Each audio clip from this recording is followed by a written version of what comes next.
evening, everybody. This is your host, Huge Pop, from the Huge Pop Wrestling Podcast. As you can see in the back, go Wolverines. But tonight we're going to deal with a guest, is best known as the Hell's Cowboy, with an alter ego, Baltazar. This dynamic wrestler brings a thrilling and electrifying experience to the ring with his captivating persona. Unleash your inner warrior and witness the power of Baltazar as he dominates his opponents. He is also the owner and a promoter of SCW.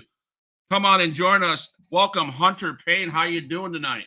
What's going on, Scott? How are you? I'm doing well. Good. Pretty good. Thank you for coming on the show. I mean, I feel sorry for you, man. You are dealing with a very, very painful loss, of a letdown of the Dallas Cowboys, the America's dream team. But hey, man, let me tell you, I honestly expected nothing less. It's been their MO for the past 30 years, Scott. Yeah. Them winning tonight would have surprised me. The only good thing that comes out of this is a McCarthy firing. And I know they won't move on from Dak just yet, but hopefully real soon we'll never win with Dak Prescott as our quarterback. That's what we all been saying for a long time. But I've been saying it pretty much since his second year. Absolutely. So, man, let's go into wrestling. So, like me, I'm sure you were a wrestling fan growing up. So can you talk about your childhood and what wrestling was like for you as a child growing up, even in your teenage years? Wrestling was awesome for me back in the day. Obviously, the first guy that ever even caught my eye was the big blonde bomber, Hulk Hogan. Yeah. You know, first guy that ever caught my eye, made me start watching it. He's a guy that made me want to be a wrestler. Okay. You know what I mean? Yeah. And following him through the years and caught on to other things and realized there was other things out there. Then, you know, a few years after I discovered him, here comes the Road Warriors. And those are the three guys that made me want to do what I do today, you know? Right. Now, Plus, I'm a big guy like they are, so a lot of my stuff is based off of what they do, and I alter stuff, change stuff up a little bit, but yeah. So is there anything that is there one time in Hogan, watching as a fan as Hogan, that stands out for you? Mine was when he came down and dropped that leg on Macho Man, and there he goes, Hollywood Hogan. So is there anything that stands out for you? Yeah, well, that is a big thing, but I go back to the first thing that I remember that caught my eye was that title change when he beat the Sheik, man. Yeah, okay. That was huge for me. I've been a Hulkamaniac ever since. I'm not afraid to say it. I know a lot of people hate on Hogan, but you know, I can't hate on the guy. He was great for the business. If it wasn't for him, we might not be where we're at today, Scott. And I think a lot of people can agree with me on that. Oh, absolutely. I agree 100% with that, man. My brother and I, we're going to do a show on Wednesday starting the 20th, I think the 25th or 26th. And we're going to pick apart Hogan's career and all the storylines, because let's face it, back in the day there was more storylines than there is today. Oh yeah. And we talked about the when he was on Piper's Pit and Andre the Giant comes in and pulls that cross off of him, and he's like, amazing moment. Yes, you know, those are things that you remember, and it's like, wow. So yeah. So you model your craft after Hulk Hogan, huh? And the Warriors. And the Road Warriors, yeah. Yeah, that's awesome, man. Because I'm a big guy, so there's not a lot of jumping around and flip-flopping for me, you know what I mean? Absolutely correct. So, yeah. I think those are three guys from back in my day to actually watch and learn from. So okay. So how old were you, and what sparked the go, yep, this is what I'm going to do. I'm going to be a professional wrestler. I might have been 8 or 9. Okay. 8 or 9 years old. And Hogan was just a larger-than-life character. I didn't think there could be a human being as big as that. You know what I mean? And I'm like, his charisma, the way the people would scream and yell for him, it was just amazing to me. Okay. Like, you know, and then I started going to events shortly after that. Okay. So I'd ask my dad for money to go to the shows, and, you know, the way my old man was, he's like, yeah, I ain't giving you money for that.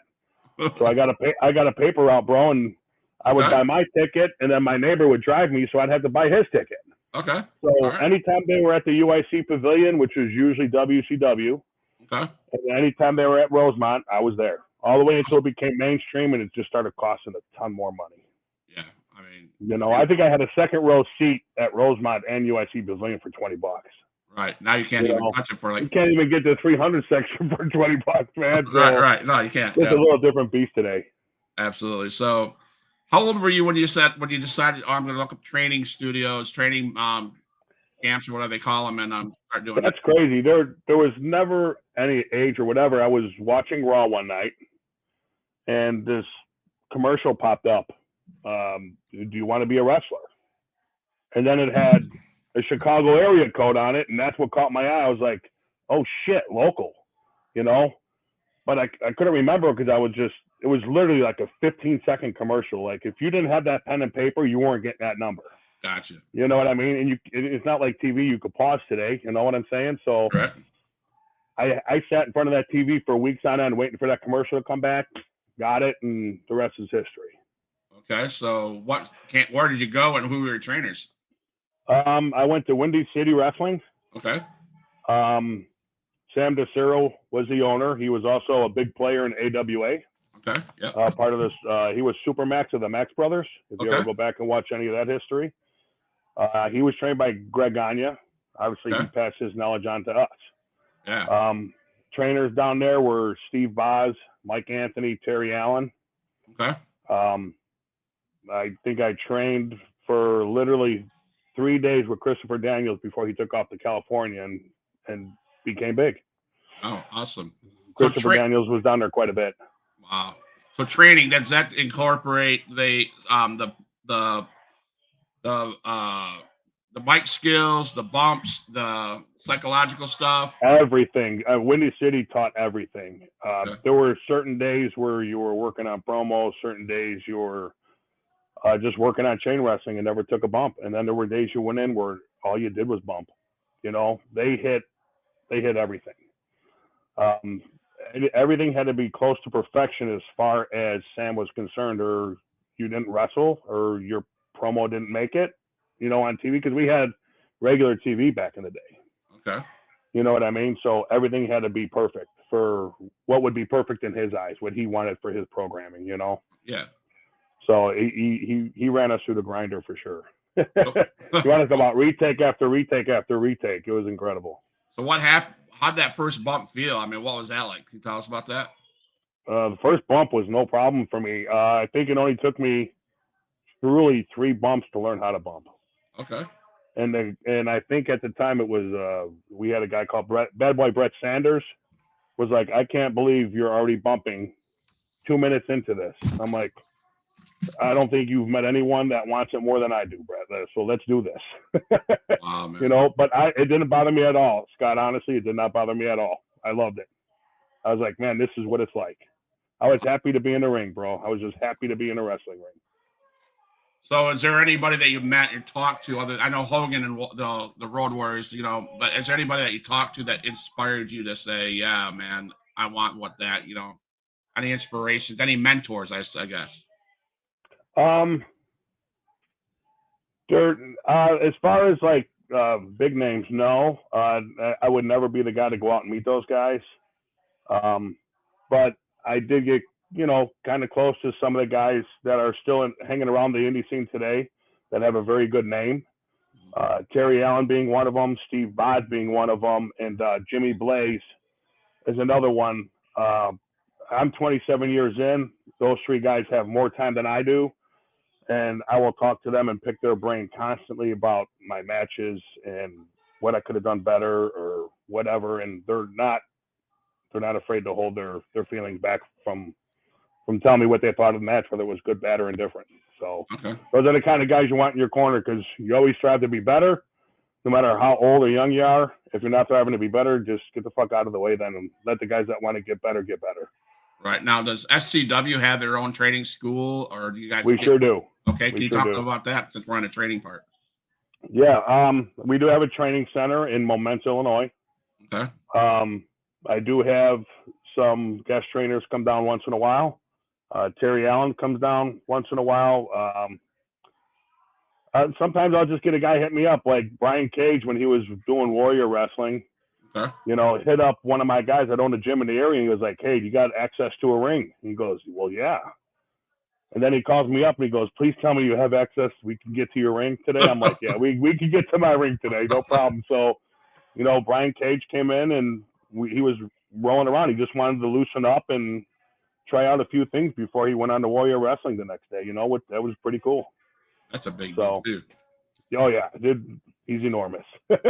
Really cool dude, though. Really cool dude. Really awesome, man. Yeah. So I asked that question about your training school and guys and legends and people that come down like Brian Cage and those guys that you talked about.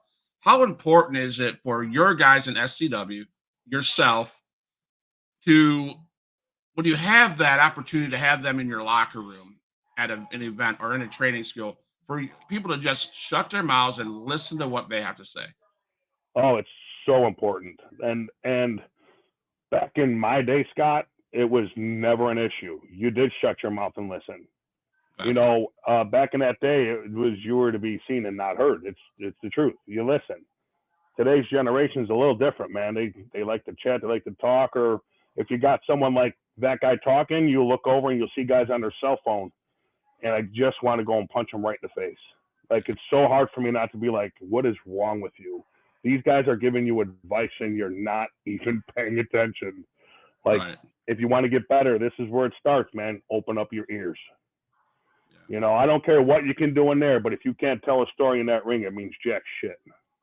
Correct. I mean, you can wrestle like a king, but if you can't tell that story, because let's face it, back in the days, compared to today, in my opinion, this is my opinion, right? The storytelling, yeah, there's storytelling here, but it's what I mean. You got the Judgment Day, you got the whatever the Bloodline. Those are good stories, but every other thing you hear about is not. There's not very many long stories. Back in the 70s and 80s, storytelling was amazing, and it was forever telling. I mean, the yeah, storytelling went on months and months. right. You And know, now it seems like our kids, our guys coming up, they're either too egotistical, too big in social media to even care to learn about storytelling. It's all about the bumps. now, I don't know if you ever thought about this, Scott. In the era that we live in, everybody wants instant gratification. Yep. They want to know what's going to happen and what's going to happen now. You know, if you put out a reel or a TikTok and it's over a minute long, people don't have a minute in their life, but they'll have 30 seconds. You see what I'm saying? Yeah, yeah. So is that why wrestling doesn't have long-term storytelling? I don't know. But you're right. To me, like if you look at the two best storylines, it's Judgment Day and Bloodline, right? Yeah. And they've been going on forever. Mm-hmm. So if people are invested, why don't they have more long-term storytelling, even with the U.S. title, with the Intercontinental title, right, with anything? But they just don't do it, and I don't understand. So talk about storylines. Is SCW? How many storylines do you have going throughout? Like, it's a month to month. Is it? I truly try to have. Well, when I was coming up, it was very old school. I don't think I won a match for 3 years. Okay. Right? Whatever. I went out there and busted my ass and did my job. You know, never bothered me. It is, you know, it is what it is. But you know, today's kids, not so much, man. Not so much, Scott. You know, like I could have a guy come in and lose 3 matches and go, "What's going on here?" You know, right. I should be winning more matches than this. Right. I'm like, you guys have no idea, like what it's really all about. No idea whatsoever. Yeah, those are those guys that don't want to listen to the legends. Those are the guys that don't want to listen to what you teach. You're 100% correct. You're 100% correct. You know, but the guys like you met Apex, correct? Correct. Get off track here. He listens. He works hard. And he does everything that's asked of him. Yeah. You know what I mean? And absolutely. He's been wrestling less than a year, but most people that meet him think he's been wrestling for years. Yeah. Because he does listen. You know what I mean? And he's a great guy to have around. Absolutely. Just a great guy to have around. Everyone should be like an Apex or a James Creed or a Benny Vargas I got in my training center. They're just great guys, man. They listen and they're hungry for knowledge. Absolutely. So James, I did message James Creed, so hopefully he responds, and I'd like to get that up and running too. So one of the top guys in the area in my book. So awesome, man. So how can you talk about what goes into getting ready for a match? Like, there's got to be you can't just train and go in the match. There's got to be communications. There's got to be all kinds of stuff that goes into preparing for that match next week or whatever. Well, I mean, not everyone that you have on your card comes out of your training center, so they can't work together. Sometimes they don't even know who they're working until they get there. Okay. You know what I mean? So the preparation is just the communication. Okay. All right. You know what I mean? Okay. I mean that's the truth. Okay. That's the truth. All and right. and that sets the real workers aside, the workers from the pretenders. Okay. Any one of my guys should be able to walk into a locker room without ever even meeting anyone and go out there and bust their ass and put on a hell of a show. I'd be disappointed if they didn't. Gotcha. So, injuries. Do they run wild in professional wrestling? And if they do, what do you guys, is it just healing time and just taking time off, and what goes on? Injuries are huge in independent wrestling, and let alone you can see the injury bug hitting AEW quite often. When you get hurt, you have to take the time to heal. I had one major injury in 27 years, and then when I tore my rotator cuff, had to have surgery, was out for 9 months. Okay. And like 3 weeks ago, I hit one of my regular, it was a Volvo bomb, sat on my ass, brought a guy down to his shoulders, and it felt like a bolt of lightning just shoot straight up my spine. Never felt anything like it in my life, and my back hasn't been the same since. At that time, if it doesn't get better I'm very old school, so to me, if something hurts, I go to the gym and work that body part. I'll do, I won't kill it, and I won't do squats and deadlifts, but I'm going to do hyper extensions. I'm going to work it out. I'm going to try and do everything I can myself before I go to a doctor and say, okay, well, we got to do surgery. I'll take the extra time and try to do it myself before I go to a doctor. So, okay. But it is time. Time is key. And if any of my guys ever get hurt, they'll never lose a spot, and they'll never have a setback. They can come back and pick up right where they left off, because injuries are just part of the game, and it's not their fault that they get hurt. Sometimes shit just happens. Okay. So now your career, I'm going to focus on you as a wrestler. Who has been your favorite opponent and why? That's easy for me. Terry Allen in Windy City has been my favorite opponent. Okay. Simply because Terry's a little younger than me, but he's got more time in than me. Okay. He, more than anyone in Windy City, saw something in me that no one else did. And he's the one that pretty much said, we're working a program, kid. And, funny him calling me kid when I got quite a few years on him, right? But he goes, you're a big dude, and we're going to see if you sink or swim. And I swam. We worked hard. We beat the shit out of each other, Scott. No joke. I put him through walls. He's buried my head through steel ramps and, concussed me and put staples in my head the whole time. That's just how it was with us. Okay. It's just an understanding when we go in there, we're gonna let it all hang out. Awesome. So that leads me to the infamous question, the famous question that probably everybody asks. Please, I don't believe this, but I have to ask this question. How do you get into people's heads that the stuff you guys do is real and not fake? It's simple. Go to a match and hear our bodies hitting the mat. Look at some of the hits and the kicks we take. Some of these promotions out there, Scott, they don't even have mats at ringside, and they're taking body slams and suplexes on the wooden or concrete floors. Right. Back in my day, chair shots were a norm. If you remember, in the early to mid 90s, I think Attitude Era. Mm-hmm. Chair shots were infamous. We took chair shots to the head unprotected every show. Wow. I took 7 in one day, one morning. Damn. 7 of them. Damn. All uncontested and bumping on the concrete after that. The hits and the bumps we take are very real. And I tell anyone, because now that I got the training center, give me 5 minutes of your time. I bet I can change your mind. Okay. My brother-in-law, great athlete, super intense guy. Took me 5, 6, 7 years to even talk him into even think about wrestling, right? And he finally does it, and I give him his first body slam, just a body slam. after he knew how to bump and everything. And he just curled up in fetal position, and he rolled out of the ring, and he goes, every organ in my fucking body just shifted. This is not normal, you know? So everyone reacts different, but he came back from it. You know what I mean? It is what it is. He was just like, I didn't think it was going to be like that, you know? Yeah. But everything we do, man, like the hits and the slams, it's all very, very real.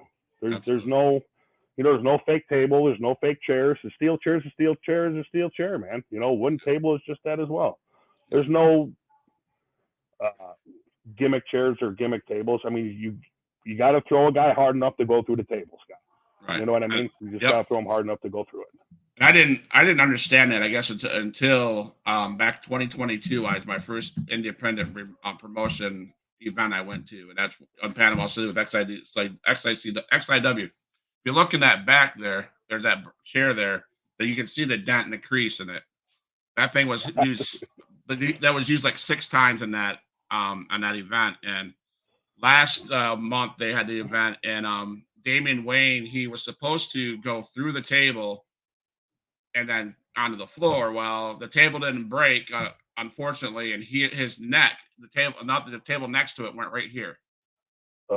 And he's like, you know, you can just tell. You can just tell that must have sucked. Yeah, so, I mean, again, they all don't break either. You saw that firsthand. Yeah. You know what I mean? That's why, I mean, you truly got to throw a guy hard enough to be able to go through the table. But you got to put him on. You can't just throw a guy and be careless. Right. You got to be very careful in what you're doing, you know, so you don't hurt the guy. That guy's got a family to get home to, or he's got wife and kids at home to get home to. You know what I mean? Right. It's a show, but it's a very physical show. I don't care what anyone says. How often do you run across jackwagons that do stupid shit? I run across them very often, and I don't have that in Southland. I won't have it. I'm very old school based. We actually have a storyline going on right now. We're talking about storylines that's a year long. This month will be a year. Wow. You know, and people are so invested and so into it. It's great. But yeah, you got guys that just want to, you know, like in the high voltage series, I had a couple kids come in. I said, okay, you got, you know, 6 to 8. They went out there and went 12 to 15. That's not okay. I let them know it wasn't okay. You know, there's times for a reason. You just fuck someone else's time up down the card. Now you're gonna have to deal with them later. Yeah. You know. Absolutely. So, I know you mentioned your favorite opponent, but what are some of your most memorable, intense matches you've ever been part of? The most intense, the whole angle I had with Terry Allen was super intense. And I was in one with Ripper Manson that went on for probably 6 to 8 months. Right. That ended in a steel cage. Okay. That was very physical. We, you know, again, back in that day, in that era, there was, you know, we took the hits with the cage, you know, banging the head on the top of the cage and so on and so forth. Mm-hmm. Yeah, that was very brutal, very memorable for me. I had wrestled Abyss a few times, but there was one I wrestled him in Cicero Stadium, and that guy just brought something out of me that I didn't even know I had. Because if I didn't come back at him, that dude would have just ate me alive. Abyss, huh?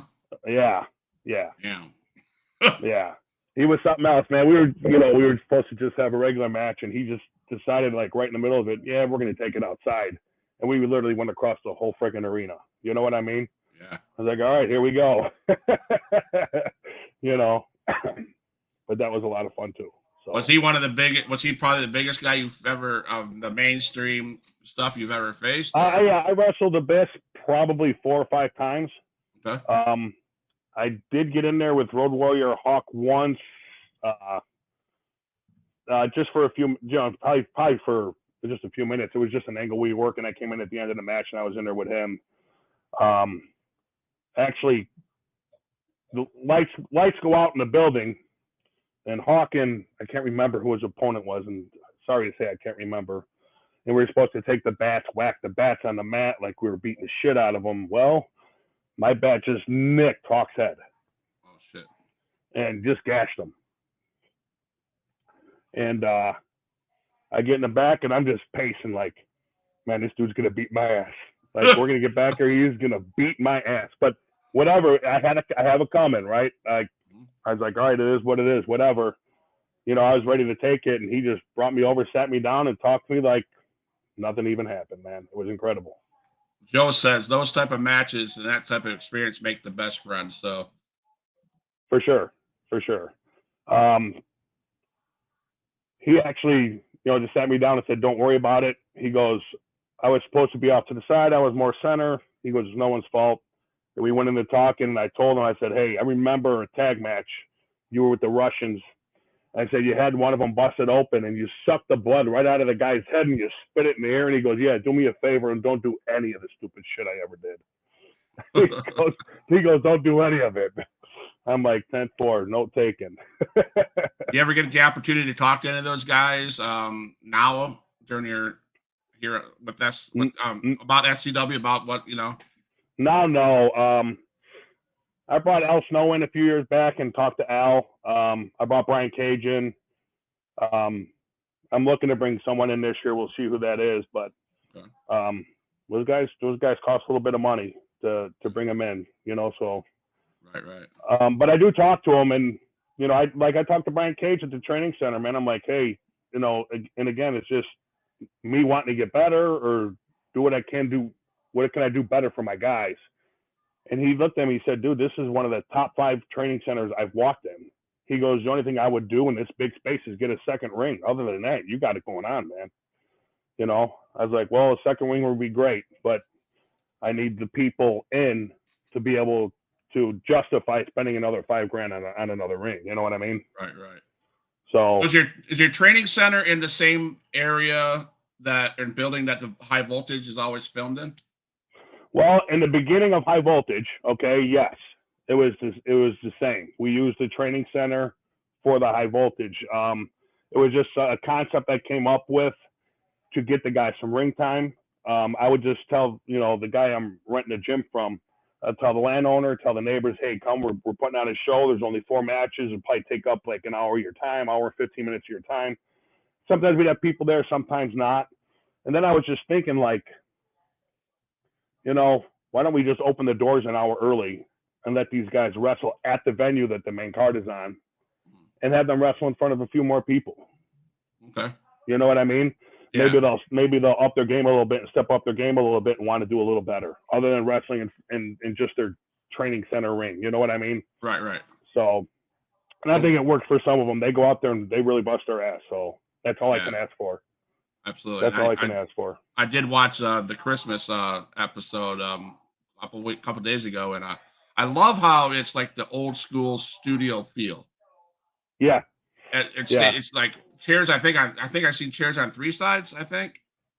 And that Christmas one, I think it was in the brewery. There's 2 sides that the chairs are on. Yeah. Okay. Yeah. That to me, that is like so intimate. So I mean, if intimate can be in an indie wrestling show, but it seems so personable where I could interact and stuff like that. So 100%.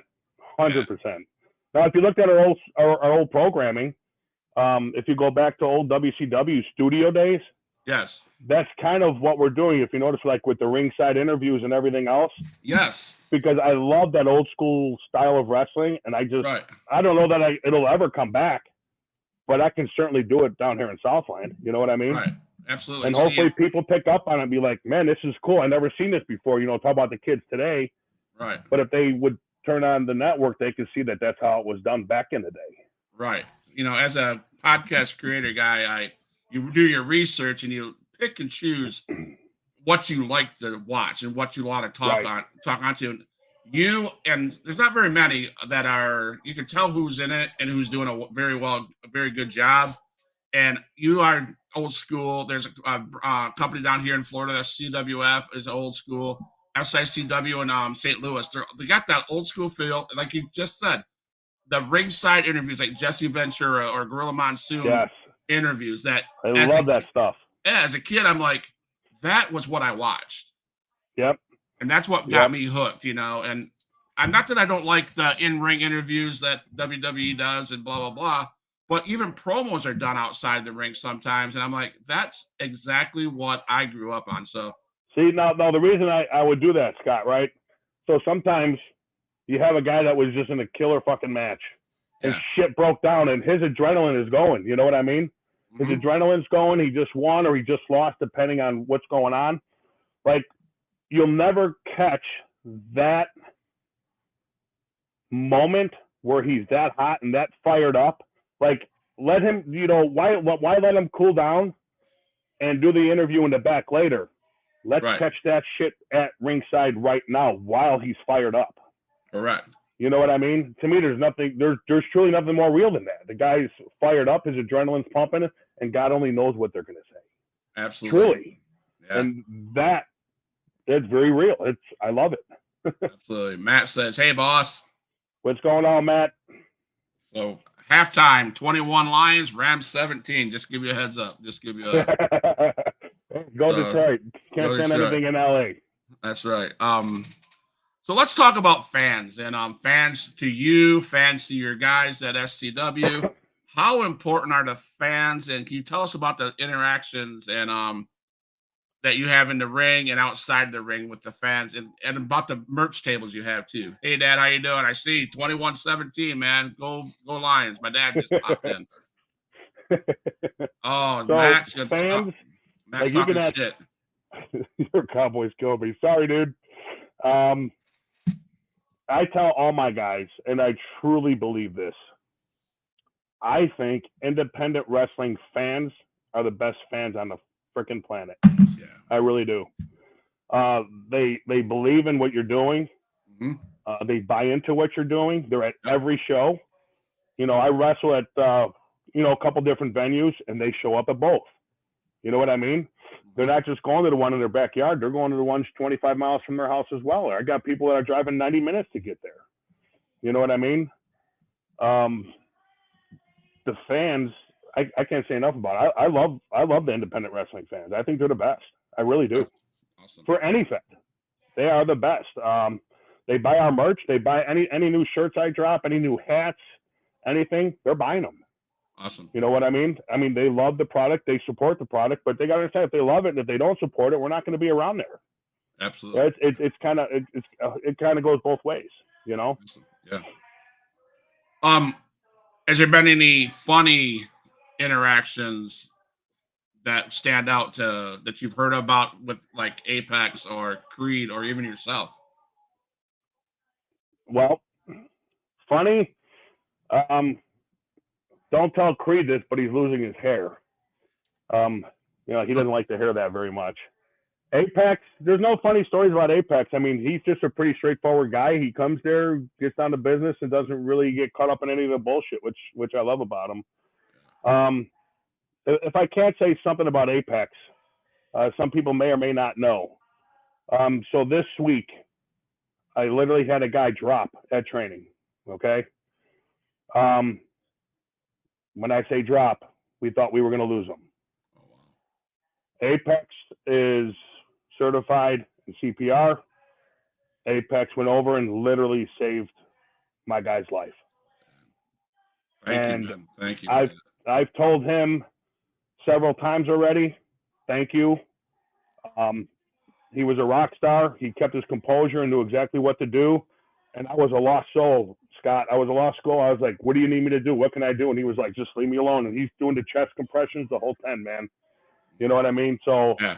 Matt, I know you're listening. Thank you, brother. I love you. And like I said, you woke up for that day and went to training that day for a reason.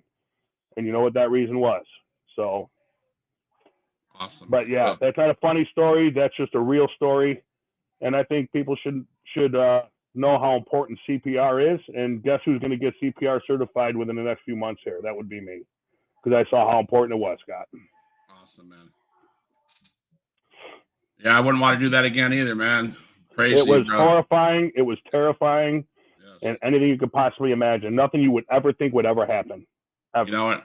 And that just shows you, just life is so short and so real, and the stuff that you guys do, put your bodies through, you got to be in top tier shape and stuff like that. It's no joke. No, and the thing that happened to this guy, he was a little older, but he was in shape, man. He was in tip-top shape. and it was just a freak thing. Like you said, you don't know. No one has a expiration date on their toe, man. Like No. you don't know when it's going to happen. But Matt truly saved his life, and I thank him for that. I don't even know. I can't thank him enough. Like he was just a rock star, man. He was a savior that day. So I know you But guys are. Go ahead. No, I know that's not a funny story, but you brought up, Apex and Creed and all those guys, and I just figured, Scott, that was a story to tell. Absolutely, And I'm not gonna go on a CPR kick, but goddamn, like I never realized how important it was to know that until that moment. And me and a few other guys at that training center, we're gonna be getting certified. Awesome, man. Awesome.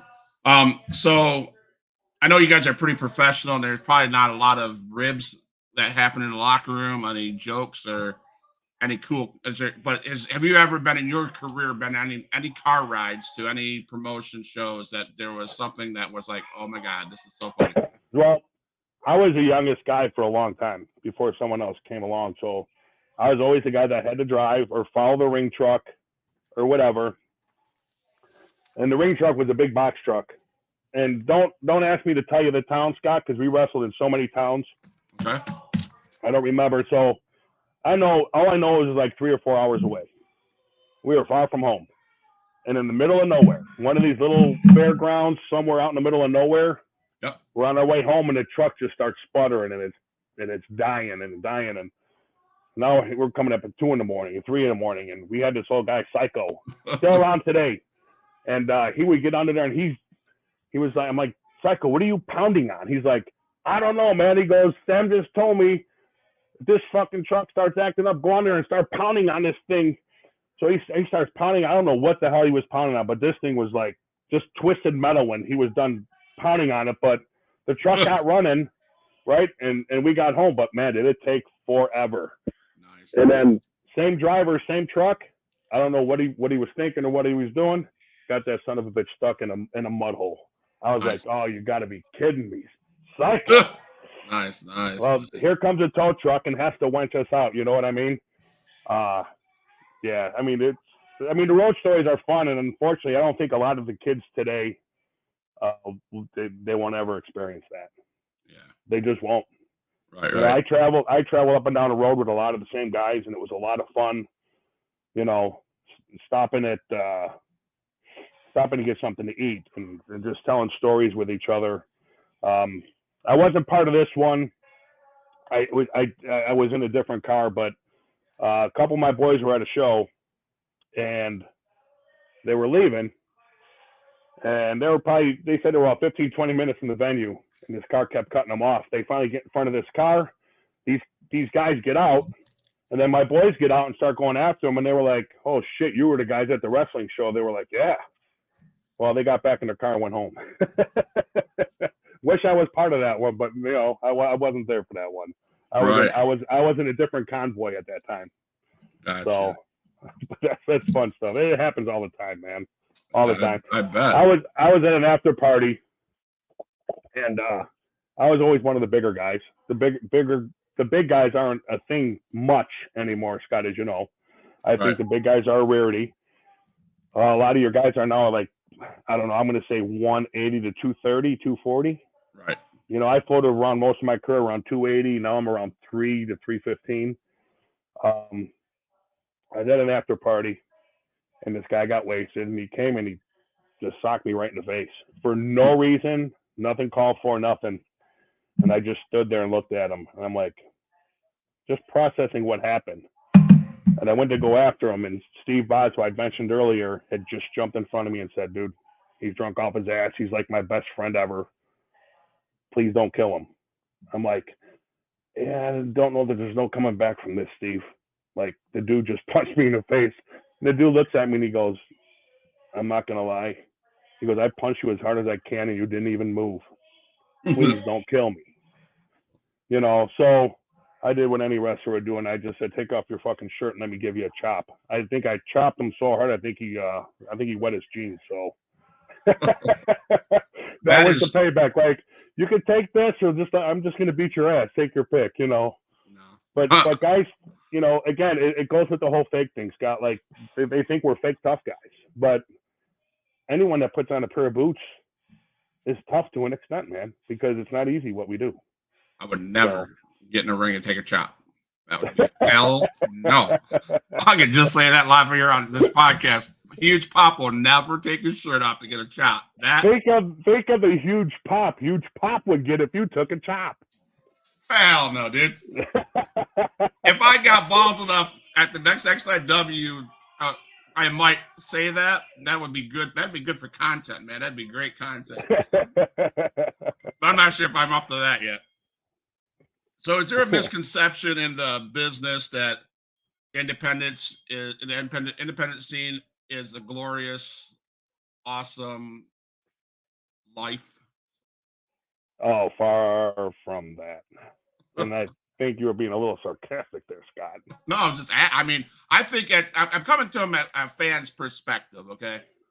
I have learned a lot since I've been doing the podcast, and a lot of people talk about, oh, they make money, oh, they do glory. It's all this fan. No, it's not. It can't be, because I've been, like I said, XIW, they don't pay their guys, but not very much.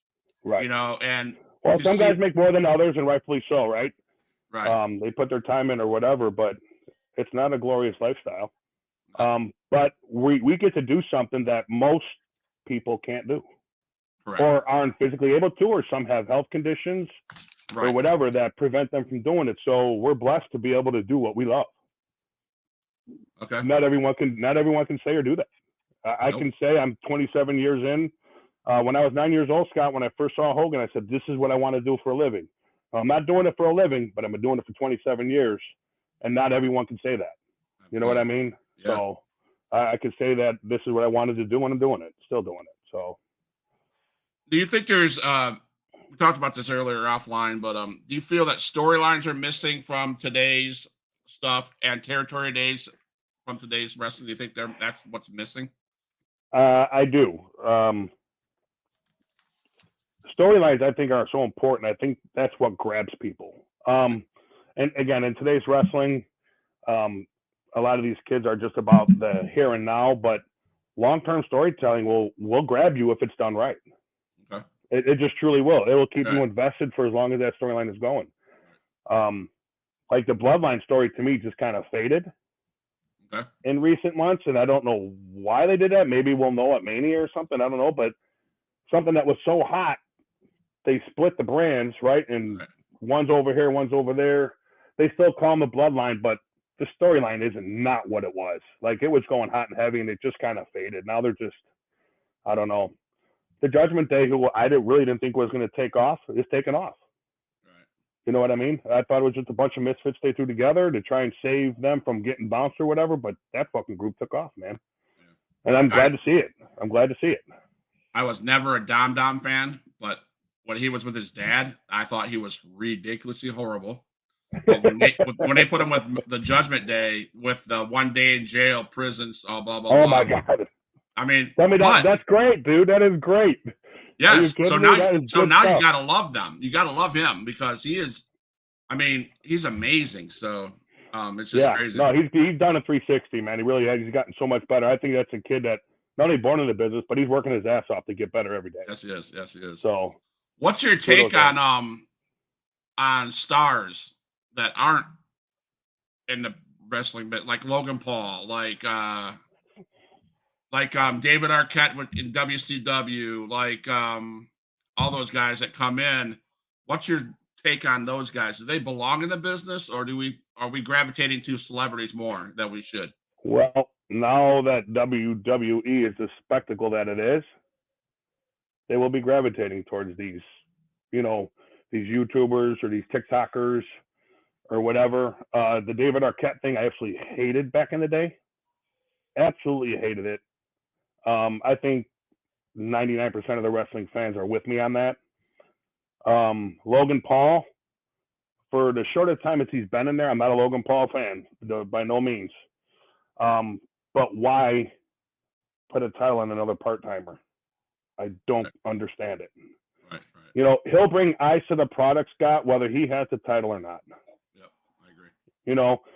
To me, give that title to someone that is there, busting their ass week in and week out and fucking deserves it. Right. That's just my take on that. Okay. Just my take on it. Awesome. So But here's one of unfortunately, my they're gravitating more towards the celebrities, like even Bad Bunny. You know what I yeah mean?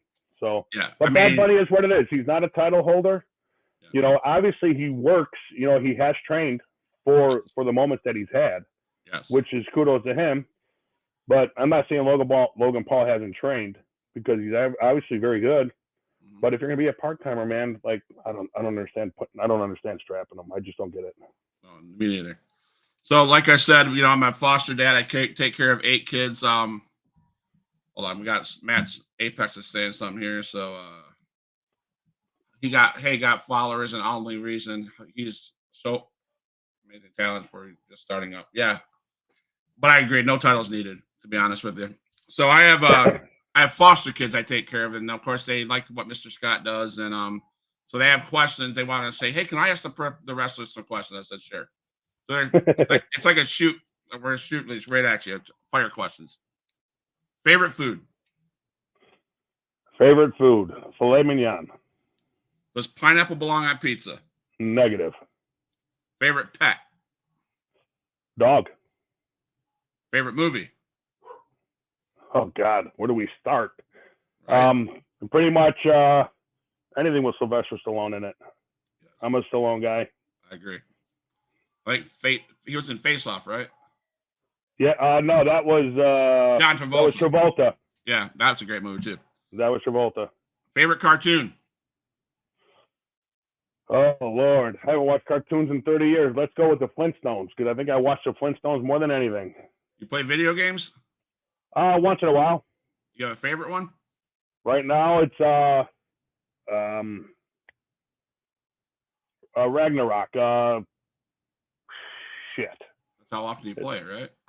No, dude, I play it, but I can't. It's oh Jesus Christ, I can't remember the name of the game. All right. But it's based out of the Viking times. This current edition it's got several different series of this game. Okay. But why can't I think of it? Atreus is his kid, and then there's Freya. I have no idea. It's another character in the game, but I can't remember the main freaking character, Scott. Oh, Can't hey, remember. If the second I said his name, you would know the game. But yeah, probably. that game I've been stuck on. It takes me a year or better to beat any game. I don't have a lot of time, but even when I do have time, I just get so flustered and I just turn the damn thing off. Yep. I spent $135 on the WWE 2K23, and I played it twice. God of War is the name of the game. God of War okay. Series. All right. Yeah, All right. love that series game. Answer. Ding, ding, ding, ding, ding. Sure. What is it? Circle gets a square. Yeah. Favorite music? It's a toss between it's rock and metal, or rock and country. I love them both. Mount Rushmore of wrestlers. I'm gonna have to go Flair. Okay. Hogan. Okay. I'm gonna have to go Taker. Okay. And Macho. All right. Good choices. Do you acknowledge the tribal chief? No acknowledgement. All right. Here's he definitely doesn't belong in the Mount Rushmore. Those 4 guys I named wrestled more in a month than he has in the past fucking 3 years, man. I don't even know. You know? Absolutely. Whatever. I have 2 questions that I came up with, but here we go. Who is the greatest WCW champion to ever live? WCW? Yeah. World Class Wrestling? That's right. That would be Ric Flair. David Arquette. Oh God, come on. I only asked that question for I mean, true story here. Like we do a big Halloween show every year. Uh-huh. And David Arquette did the Ghostface movies, whatever they're called. I don't like them, but he's the main character in them. We actually reached out to him to try and get him just to show up for the event. Yeah. And he was like, "I'm done with wrestling, man, guys." He's like, "I'm sorry, I just don't want to have anything to do with it anymore."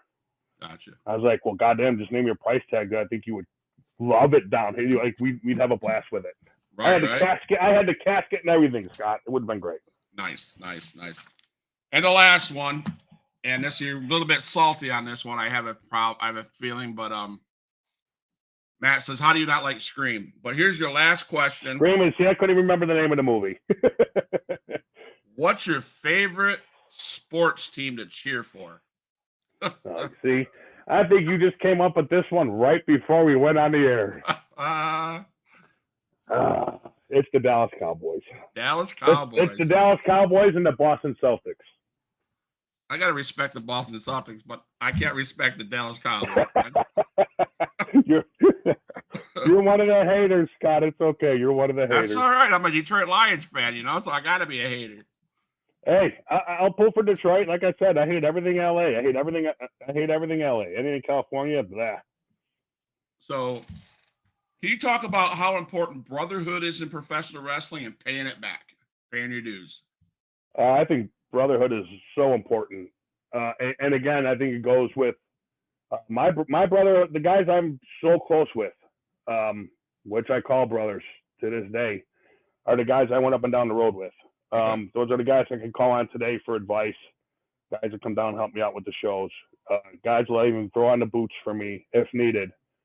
You know what I mean? That's the brotherhood. I don't think today's kids they'll never have that. They drive by themselves. Right. Nobody wants a carpool. Oh my God, why do that? You know what I mean? Right. It's unfortunately just lost. But having a brotherhood in wrestling, the wrestling brotherhood is so important. Right. And as far as paying it back, I think my era, right, and what I'm coaching and teaching now, and with a few other guys help me, Terry Allen and so on, we keep the old school mentality in our training because we think it's so important that the young kids coming up have that. Because once we're gone, once we're dead and gone or just gone, right, man, I feel bad for the business because it's not going to be the same. Right. Think about it. When Triple H is gone, who's going to have that old school mind? Who's going to have that long-term storytelling? Who's going to have that? Correct. You know what I mean? I'm scared for honestly wrestling's future. Right. When the old guys are gone, it's not going to be the same. Wow. Now you paying it back, paying it forward, and whatever you want to call it. Does that mean getting there early to set up the chairs, to set up the ring? Oh God, yeah. Okay. I mean, look at guys in WWE. They're referees. They're there with their ring truck setting up and tearing down. Right. Kids today, they're like, oh yeah, I've been doing this for 2 years now. I don't need to do that shit. Well, yeah, you do. If you're not there, you won't be wrestling. Correct. If you're not there to help set up, there's no show. Like one person can't do all this. Right. You know what I mean? But my guys, man, honestly, I have a great crew. They're there hours early to help set up, and they stay hours late to tear down. Awesome. You know what I mean? I got no complaint. They're just great. So that is paying your dues, so to speak, in this business. Like, there's no free pass. You're not gonna not ever do it. That's not gonna happen. I even tell my guys, if another promotion books them, please show up early and help set up. Yeah. If you can. Awesome. Some of these guys are dads. They got jobs. They got to work, and I get that. But if you're going to take a booking, I'll ask them all to please show up early and please help these guys set up. It'll mean a lot, and it'll show that you respect what they're doing. So, and I think Matt's hit it right on the head. It's up to the teaching the next generation the older ways. So, and I think you're doing a great job at SCW doing that. So, yeah. Let's talk about your goals and achievements. Where would you like to land before your career is over? Like, as a wrestler, is there any goals that you say, yeah, I want to get that? Well, right now, Scott, unfortunately, at 50, I know I don't look a day over 49. But, unfortunately, I'm at where I'm at, right? And I'm okay with that. Good. I absolutely love Southland. I live, eat, and breathe Southland every day of my life. And I just want to try and get that as big as I possibly can. As big as I possibly can. So, would you ever think about getting in the ring with Apex or James Creed? 100%. I've been in the ring with James Creed. Go look on our YouTube channel. We went 40 minutes. I think you'll enjoy it. I think you might even want to put it up on your site as something to view. Can you take them? Come on. Come on. Today, I'd have to catch them, and I'd probably be a little blown up. So can you take Apex? You probably can demolish Apex, I'm sure. Look at the size of you and the size of him. Yeah, well, there's a size difference for sure. Apex has an MMA background that I don't have. If I get my hands on Apex, if I could finish him within 10 minutes or less would be good. If it goes over that, the advantage goes in his favor. I might be a little tired and a little blown up. So do you have any Go ahead. Sorry. You got to see these guys wrestle to understand, guys. Like, these guys are so talented. I work them so hard at training. I really do. And I do that so if they ever, it's just aside from me, ever go anywhere else to wrestle and the promoter says, I need you to go 25 minutes, they're not going to be tired at the 24-minute mark. They're going to be good to go. Awesome, man. So we're getting near the end of the show. So what are the big goals? Is there any more bigger goals for SCW as a promotion? What would you like to see in the future going forward? Well, obviously, I love to do TV, or even obviously nowadays with the internet. I know you can do YouTube, but I tried doing the internet pay-per-views, right? But it was, people would buy them, but the problem is people would buy them and you'd have 6 people go to one person's house, and I just lost 6 ticket sales when, I shouldn't have done the pay-per-view till I sold X amount of tickets, then the pay-per-view kicks in. Right. You know what I mean? You live and you learn on that one. Absolutely. But I would just love SCW just to get as big as it can, Scott. Like, I truly believe in the product. I believe in our talent. Terry Allen, who has come on, I know I've said his name quite a few times. That's another guy I would love for you to reach out to. Right. Instead of doing the matches, it was his idea to do the programming. And right. I thought it was a great call on his part because I love the programming over just the match release. Okay. I think it's drawn a little more traffic, and I think people are more invested. They get to keep on what's going on with the storylines. If you do just matches, they can keep up, but the whole story isn't there. Now the stories are being told with the pre and post match interviews. So I think that'll help us grow for sure. Matt says the goal is to make Apex the next big thing, Scott. So, hey, well, that all depends on Apex. That's right. And I think he'll get there. I don't think that's going to be a problem. I love the fact that I think you were talking earlier. Maybe I misunderstood this. POWW and SCW kind of like work together in a way to where talent goes from place to place. And I think that's really cool how you guys do that and how you made the connection with them. So I think that's really cool. And I think it's good for the talent and the fans. So it's great. It's a great relationship we have. And I like your concept of having the high voltage series. That gives these up and comers a chance to get in the ring and the show ring and to show their talents because they're probably, if you don't get that opportunity, you get kind of jealous and you kind of like, I wish I could be at the bigger level. Well, and they lose hope, Scott. Like, why am I doing this? Like, I don't want to be here. You know what I mean? Absolutely. So I don't know why other people aren't doing that. Well, not everyone has a training center. Again, so they don't need to. But honestly, I was a guy that was overlooked for a long time, and I hated it.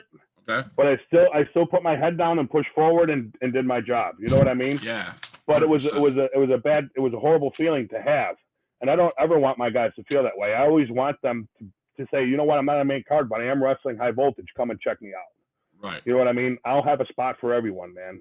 I don't want anyone. I don't want anyone left out. So. 100%. And that concept, I got to say this from Huge Pop Wrestling Podcast. I love the opportunity that you opened the door for me to come in and interview you and your guys from your promotions and share your footage of past events to let people out there know that aren't in Illinois, aren't close to the venue to go to these shows. I'm thankful that you're open to that concept, and I appreciate that as a man-to-man. I appreciate you letting me do that, and I appreciate that for that. I appreciate you having me on, Scott. And to be honest with you, I got guys in the area here that are going to be pissed that I did your podcast because they've been asking me for a long time. Well, that's okay. I mean, so. Huge Pop. I left this off of. I usually call myself the pot stirrer. So, but Huge Pop is Huge Pop for a reason. And but man, it's been a pleasure talking to Hunter Paine of SCW. He's the owner promoter. of SCW. I'm going to give it over to you to close the show, to tell people where they can see you, where they can find you, your guys, your show, and then I'm going to play a song. But please don't go anywhere. Stay live. Stay in the green room or down here. I want to say thank you personally at the end of this thing. So, Mr. Paine, it's your turn. Hey, fellas, people, ladies, gentlemen. You can check us out on X, formerly Twitter, South Wrestling, SCW Wrestling 17. You can check us out on Facebook, Southland Championship Wrestling. You can check us out on YouTube. We have weekly programming on there. We drop a new hour-long, anywhere between 35 minutes and an hour-long program at Southland Championship Wrestling on YouTube. You guys won't be disappointed. The product is great. Please give us a check, give us a like, give us a subscribe. We'd love to have you guys watch what we're doing. And my guys deserve it. Believe me, they work their ass off. Well, thank you, Hunter Paine, for allowing me to have you on the show. Thank you, SCW. Apex was on here. I'm going to reach out to Mr. Creed here. Hopefully we can put him up here. Thank you for everybody that watched the show today. If you watch the show after, hit the subscribe button to the YouTube channel. Go over and check out SCW on YouTube. Hit their subscribe button, follow button. And I thank you so much for everybody for watching the show. I am out. Huge Pop is gone. All my dogs, make some noise up in this house.